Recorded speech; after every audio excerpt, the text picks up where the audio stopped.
Good morning বন্ধুরা, তোমরা সবাই কেমন আছো? আশা করি তোমরা সবাই ভালো আছো। তো চলো বন্ধুরা, নতুন একটা ব্লগ নিয়ে চলে এসেছি, আবার নতুন একটা ভিডিও নিয়ে। চলো বন্ধুরা, রান্নাঘর থেকে শুরু করছি আজকে ভিডিওটা। চলো দেখানো শুরু করা যাক আজকে ভিডিওটা। তো দেখো, ভাত বসিয়ে দিয়েছি অলরেডি, ভাতটা বসিয়ে দিয়েছি, ভাতটা ফুটুক। ভাতটা হয়ে এসছে, কিছু খানিকটা হলেই হয়ে যায় ভাতটা, কিছুটা বাকি আছে।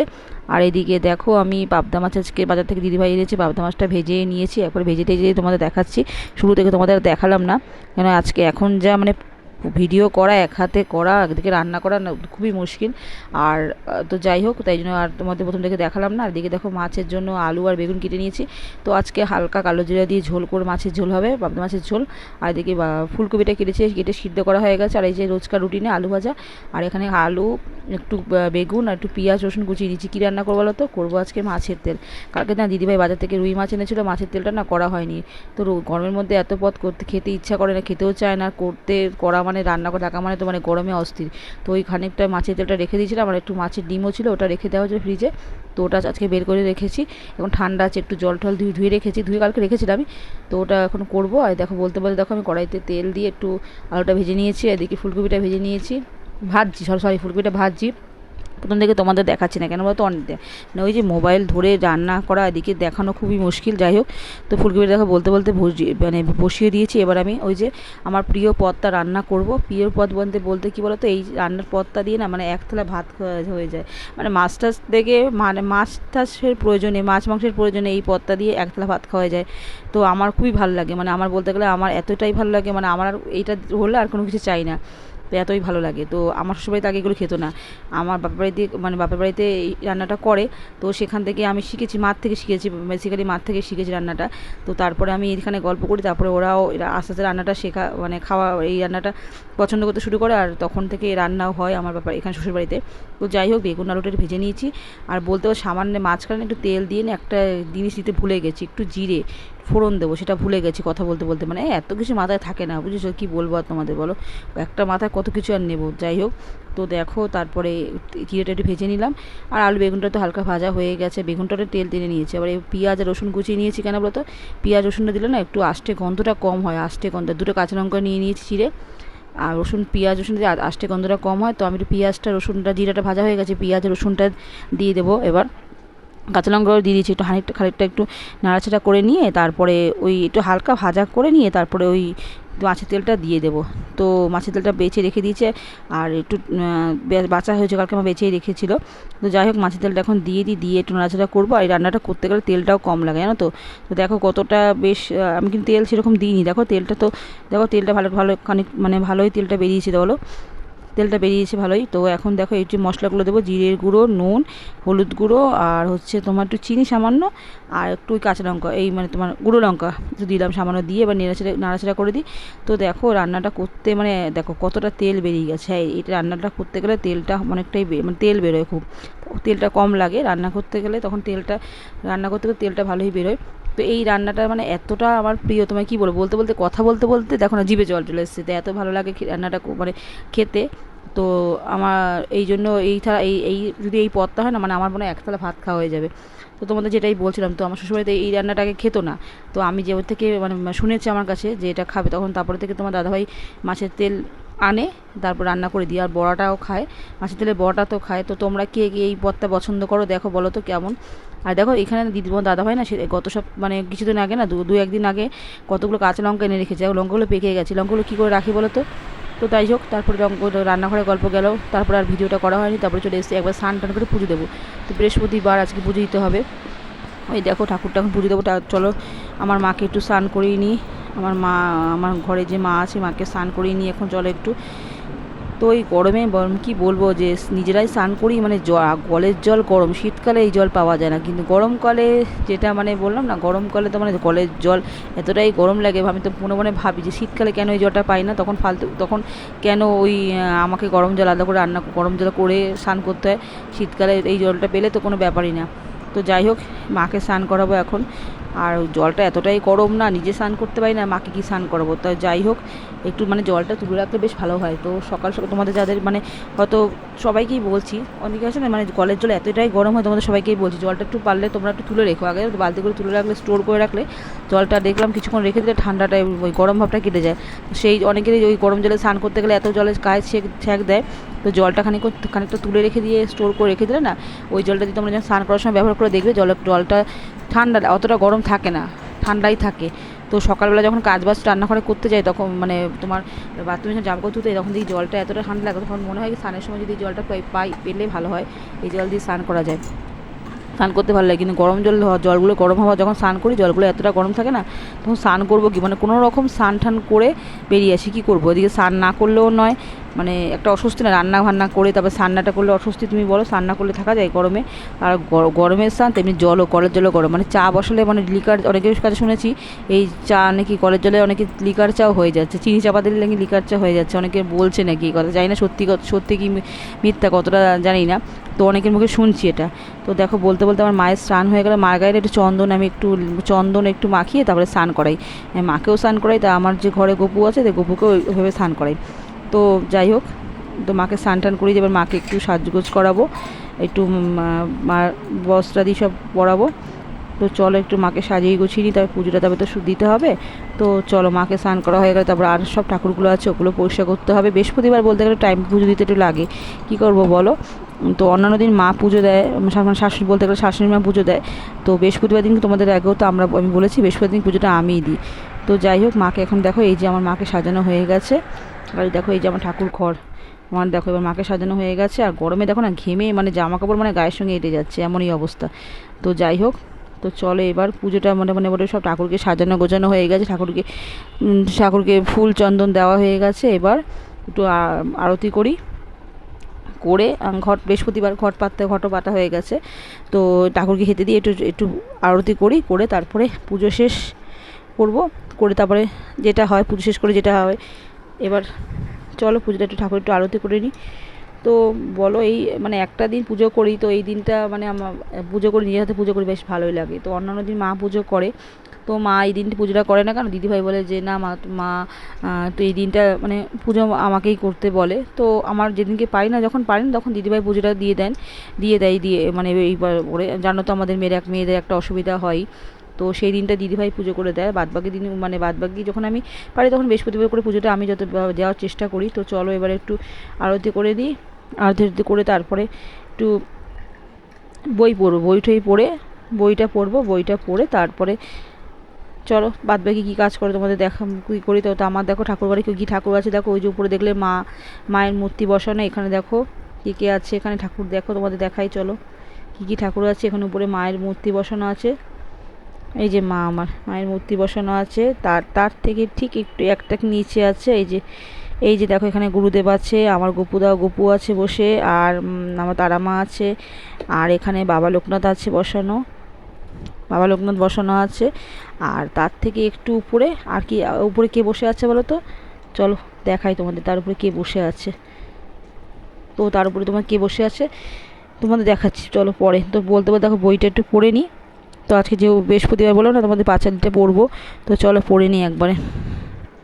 পাঁচালিটা পড়ি না, আর পাঁচালি পড়তে বসবো আর মাম্মাম ও এতই ঝগড়া শুরু করে দিয়েছে, মানে ও ঠাকুমার সঙ্গে তোমাদের কি বলে, মানে বইটা যে পড়বো, মানে আমি পড়বো না, ওদের মানে চলে যাচ্ছে কানটা ওদিকে দিতে লাভ নেই, বইটা পড়ছি, মন দিয়ে বইটা পড়ি। তো চলো বলতে দেখো বই পড়া হয়ে গেছে। এবার চলো তোমাদের দেখিয়ে দিই আমার ঠাকুর ঘরে কী ঠাকুর আছে, চলো তোমাদের দেখিয়ে দিই। চলো এই দেখো এখানে কি তারা মা আছে, রাধাকৃষ্ণ আছে, গপু দাদা বসে আছে, চলো গপু দাদা বসে আছে। আর উপরে দেখো কি আছে, এই যে উপরে দেখো জগন্নাথ দেব বসে আছে, এখানে হচ্ছে বড় মা আছে, আবার তারা মার ফটো আছে, আর তার থেকে একটু উপরে দেখো এই যে মা বসে আছে। তাই দেখছো ওই জগন্নাথ প্রভুর যে মূর্তিগুলো তিনটে মানে আলাদা আলাদা মূর্তি, ওটা কেউ কোথা থেকে কেনা, রথের মেলা থেকে কেনা। তো ওরা রথের জন্য মানে রথ চালায়, তো মেয়ে চালায় না অবশ্য, তো রথের জন্য কেনা হয়েছে। তো ঠাকুরটা কী করবো বলো, ওই জন্য ঠাকুর ঘরটা সিংহাসনে বেঁধে দিয়ে দিয়েছি। তো দেখো পুজো টুজো হয়ে গেছে, এবার খেতে বসেছি। দেখো কী আছে, পাতার বড়া আছে, আর ওই যে মাছের ডিমের বড়া, আর এই যে মাছের তেল, এখানে ফুলকপির তরকারি, ফুলকপি তরকারি আছে, হালকা করে মাছের ঝোল আছে। তো চলো আজকে দুপুরে খাওয়াটা খেতে বসেছি। তো বলতে বলতে দেখো পুজো দিতে দিতে এতটাই বেলা হয়ে গেছে, প্রায় 4টে কাছাকাছি পুজো, মানে 4টের কাছাকাছি পুজো দিতে দিতে টাইম হয়ে গেছে। তো এই হয় বৃহস্পতি পুজো দিতে টাইমটা একটু লাগে বেশি, কিছু করার নেই, একটা দিন একটু খেতে ইচ্ছা করছিল। তো এই গরমে টকটা হলে বেশ জমে যায়, বেশ ভালো লাগে আমার না। আবার ওই টকটা একটু খেতে বেশ প্রতিদিন ভালোই লাগে। তো রান্নাঘরে গেছি টক জিনিস কিছু আছে কিনা, তখন দেখলাম যে দিদিভাই আম সিদ্ধ করে রেখেছে। ভাবলাম হয়তো আম দিয়ে আচার চাটনি করবে, হয়তো না, দেখি চাটনি করেনি, আমটা সেদ্ধ করে রেখেছে, বিকাল হয়তো কিছু বানাবে আমটা দিয়ে। তো যাই হোক, তারপরে একটু দেখলাম, একটু ফ্রিজ করে দেখি না, ফ্রিজের অনেকদিন ধরে পড়ে আছে, দেখি এটা কী বলো তো, একটু কুলের আচার, এতটা টক। তো তোমার দাদাভাইয়ের অফিসে ওখানে কুল গাছ ছিল, সেই কুল গাছ এনেছিলো, ওটা সামান্য মতলব মশলা মাখিয়ে রোদে শুকিয়ে দেখো আচারটা এত ভালো হয়েছে। তো সেটা নিয়ে বসে বলবো। আবার চলে এসেছে এখন বিকেলবেলা, বিকেলও না, এখন প্রায় রাতের দিকে সময়টা গড়াচ্ছে। তো এখন খাবো চা, কিনে দিয়ে বসে চা খাবো। আর এখানে দেখো এই যে কোনদিন পড়তে বসতে তাও খিদে বাজা খেতে বসতে। আর চুলগুলো অবস্থা, চুল বললে চুল তো বাঁধে না। আর একটা সুখবর আছে, এদের হচ্ছে এখন স্কুলে হচ্ছে ছুটি, যেহেতু প্রচণ্ড গরম পড়েছে। সোমবার ছুটি হওয়ার কথা, সোমবার ছুটিটা দেয়নি। তো আজকে বুধবার বৃহস্পতিবার ছুটিটা দিয়েছে। তো এখন অনলাইনে ক্লাস করছে, আর অনলাইন ক্লাস মানে তো তার কতগুলো পড়াটার সাথে পড়াগুলো ওখানে করাতে হবে। তাই এখন পড়াগুলো এখন লেখাতে হবে, আবার প্লাস বাড়ির ম্যামের পড়া ওগুলো করাতে হবে। তো ওগুলো করাতে বসবো। আর চাটা নিয়ে বসেছি, অলরেডি কিছুটা শুরু করেছে। ম্যামের পড়াটা করা বাকি আছে, এখন চাটা নিয়ে বসবো, চা খাবো। তো এখন আর দেখো আমার হাতের অবস্থা। দেখো কালকে না হাতটা ওই এঁচোড় বাড়িতে কাটতে দেখো, তো দাদাভাই এটা গোটা এঁচোড় এনেছো, কাটতে দেখো হাতটা দেখেছো, আঙুলটা দেখো, এঁচোড়টা এনেছে, এঁচোড়টা কেটেছি কাটতে বুঝতে।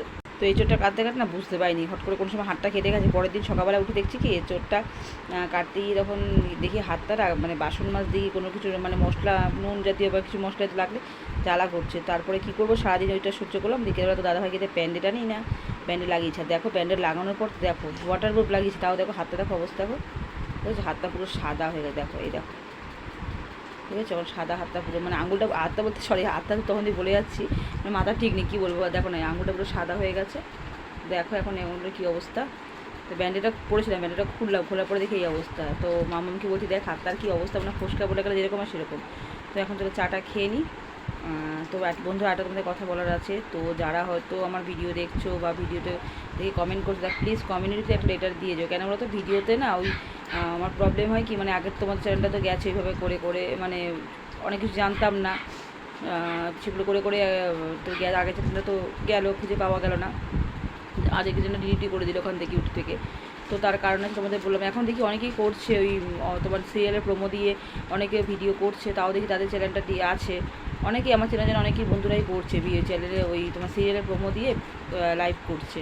তাই করার পরে ভিউজটা দেখি অনেক আসছে, তা ওটা দেখি লাইভ ভিউজ অনেক আসছে দেখছি। কিন্তু জানি না, ইদানিং তারা হয়তো জানে যে সঙ্গে সঙ্গে সেটা যেটা আমি জানতাম যে সঙ্গে সঙ্গে ওটা কিছুক্ষণ পরে ওইটাকে আপলোড করে, কিছুক্ষণ পরে ওই ভিডিওর ওটা মানে ওই সিরিয়ালের প্রোমোটার ওটাকে ইমেজটা যে ওটাকে দিয়ে করছে অনেকে ভিডিও, সেটা ইমেজটা পরে সরিয়ে দিতে হয়। যাই হোক, ওই থাম্বনেলটা পরে সরিয়ে দিতে হয়। যাই হোক, তো আমি সেটা জানতাম না বলে করে ফেলেছিলাম, করে ফেলে তাই আজকে ওই চ্যানেলটা এত দূর এগিয়েও আমাকে এখন মাছ করতে পারে, ওটাকে হারিয়ে ফেলতে হলো। তো ওটা দুঃখ তো একটা মনের মধ্যে আছে, কী আর বলো মানে একটা জিনিস শুরু করেছি, সেখানে অনেক খাটাখাটনি করেছি, অনেক কিছু মানে পরিশ্রম করেছি, অনেক কিছু ওখানে সময় বের করে দিয়েছি ওর জন্য, তারপরে কি সেই চ্যানেলটা যদি এরকম হাতছাড়া হয়ে যায় তখন তো একটা খারাপ লাগা আছে। তবে যারা এইসব জিনিস মানে করতে পারে, কীভাবে কী ঠিক করে তারা করতে পারে, তাদের হয়তো পরবর্তীকালে ফিরে পেয়েছে, কিন্তু আমি তো জানতাম না, ফিরে পেলাম না। যাই হোক, তো এখন মামাকে একটু পড়তে বসে, তাকে চাটা নিয়ে বসতে হবে। মামাকে চাটা খেতে মামাকে পড়াই। আর চুলটা দেখি বাঁধতে পারি, চুল বাঁধতে একদম চায় না, চুলটা কাটতে বললাম, চুলও কাটতেও চায় না, চুলও বাঁধতে চায় না। আবার চুলগুলো না মানে আমি ছোটোবেলায় কী করেছি বলতো, কাঁচি দিয়ে তোমার দাড়ি কাটা রেজার দিয়ে, ছোটোবেলা তখন ছোটো থাকতে রেজার দিয়ে না পুরো ন্যাড়া করে দিয়েছিলাম চোখে, জানো তো। ঘুমিয়েছিল কোনো রকম আস্তে করে কোনো রকম ন্যাড়া করে দিয়েছিলাম চুলটা কেটে তো তখন মানে চুল কাটবো না তখন তো ছোটো থেকেই বল চুল কাটবো না বলতো কারণ। কিন্তু তারপরে কী করেছি, ঘুমিয়েছিল তখন না চুলটা না না ওই ঘুমিয়েছিল, ঘুমিয়ে করে না আমি রেজার দিয়ে আস্তে করে ধারালো ব্লেড ছিল, নতুন ব্লেড, কেন পুরোনো ব্লেড দিয়ে কাটা উচিত না, তারপরে আস্তে চুলটাকে আমি কেটে দিয়েছিলাম। সকালে উঠে দেখে মাথায় চুল নেই। তো যাই হোক, এই হয়েছে, এখন তো বড়ো হয়ে গেছে, এখন তো সেভাবে করা যাবে না, স্কুল আছে। তবুও কাটতে চায় না, তো দেখি চুলটাকে বাঁধবো, আর তারপরে চাটা খেয়ে নিই, তারপরে তোমার সঙ্গে ওরা করে কথা বলবো, কেন ওর স্কুলের কাজও সারতে হবে। তো চলো। বন্ধুরা দেখো, তোমাদের বলেছিলাম না দুপুরবেলা দিদিভাই আম সিদ্ধ করে রেখেছে, তো আম সিদ্ধ দিটা দিয়ে কি করেছে বলো তোমরা, বুঝতে পারছো কি করেছে? তো চলো খেয়ে দেখা যাক কি করেছে, দেখি দিদিভাই এটা দিয়ে কেমন টেস্টি হয়েছে। এটা কী বলো তো, রিফ্রেশিং করা একটা শরবত। তো কী বলো তো, এটা হচ্ছে আম পোড়া শরবত। তো এতটাই টেস্টি হয়েছে, এত ভালো হয়েছে কি বলবো বলো। তো মানে খুবই ভালো লাগে। তো আমি জানো তো ওই যাদবপুর যখন যাদবপুরে যাই, তো ওখানে মার্কেটের কাছাকাছি স্টেশন রোডের ওখানে তো পাওয়া যায়। তো আমি যখনই যাই এটা খাই, এত ভালো লাগে খেতে, মানে আমি কিছু খাই না খাই এটা খেতেই হবে, এত ভালো লাগে। তো তারপরে দেখো শরবতটা খেয়ে চলে এসেছি ছাদে। আর ছাদে দেখো পূর্ণিমার চাঁদ কি সুন্দর দেখতে লাগছে বলো তো। তো ছাদে চলে এসেছি, ছাদে একটু মানে ঘরে তো সেরকম মানে একটা আবদ্ধ জায়গা, মানে চারিদিকে আটকে রাখতে হয়, চারিদিকে জানলা দরজা আটকে রাখতে হয়, মানে এতটাই যে গরমের জন্য। তো এসির হাওয়ার কতক্ষণ, তাই জন্য ছাদে চলে এসেছি একটু, মামা আমাকে পড়ে একটু ছাদে চলে এসেছি। ছাদে এসে ছাদে একটু ঘোরাঘুরি করছি, তোমাদের ছাদে একটু ভিডিওটা শেয়ার করলাম দেখো। তো দেখো ছাদে চলে এসেছি, ছাদে এখন একটু বসবো, একটু একটু সবাই মিলে একটু গল্পগুজব করবো, তারপরে চলে যাবো ঘরে। তো আজকে ভিডিওটা এইভাবে শেষ করব। তো তার আগে তোমাদের একটা জিনিস দেখাই, চলো তোমরা কি কিছু দেখতে পাচ্ছ চলো। তো দেখো ওই যে দূরে তোমরা দেখতে পাচ্ছ কি জানো না, ওই তোমরা হয়তো শুনেছো যাদবপুর ইউনিভার্সিটি ওই দূরে। তো মানে কি বলবো, মানে এদের না এতটা করেও এদের মানে মানে ওই লজ্জা জিনিসটা হয় না এত করেও, কি বলবো তোমাদের। তো ওই যে এত তোমরা ঘটনা ঘটেছো, এটাকে দেখেছো, একটা ওই হোস্টেলে একজন ছাত্র মারা গেছে। তো দেখো আমরা ছাদে বসে আছি, বসে তোমাদের পুরোটা দেখাতে পারছি না কেন, ওদের চোখে পড়লে ওরা আবার ওটা দিয়ে আওয়াজ করবে। তো ছাদে বসে আমরা গল্পগুজব করছিলাম, আর ওপাশ থেকে না ওপাশ থেকে ওরা জোরে জোরে গান করছিল, মানে ওরা এমনই, সত্যি কথা বলতে যে আমরা যেটা গল্প করছিলাম ওরা ওরকম ছাদে উঠে এমন হই হুল্লোড় করছিল। তো ছাদে উঠে হই হুল্লোড় করছিল মানে, তো আমি মানে ওদের না বলেও কোনো লাভ হয় না, মানে এত যে একজন এই একটা ঘটনা ঘটে গেল, একজন প্রাণ চলে গেল, তাও ওদের মানে হয় না লজ্জা, কি বলবো তোমাদের বলো। তো ওই পার দিয়ে কি ছাদে সব উঠে বসে আছে, বসে গান করছে, বেশ জোরে জোরে চিৎকার করছে, কি বলবো তোমাদের আমরা। তো আমি মানে আমরা গল্প করছিলাম কজন বসে। তো আমি দিদিভাই ছেলে ছিল, মেয়ে ছিল, মামাও ছিল, আর আমাদের পাশে ফ্ল্যাটে এক বৌদিও ছিল। তো সবাই গল্প করছে, ছাদে দেখি ওরম হই হুল্লোড় করছে, কি বলবো তোমাদের বলো। তো এরকমই চলে জানো তো, প্রত্যেকটা দিন এরকমই চলে। তো কি বলবো মানে এত যে এই ঘটনার একটা ছাত্র মারা গেল, এত কিছু ঘটে গেলো, তাতে ওদের কিছু যায় আসে না, মানে ওদের জিনিসটা ওরা করবেই, মানে এমনই ওদের একটা মানে ভাব। তো কি করবো বলো।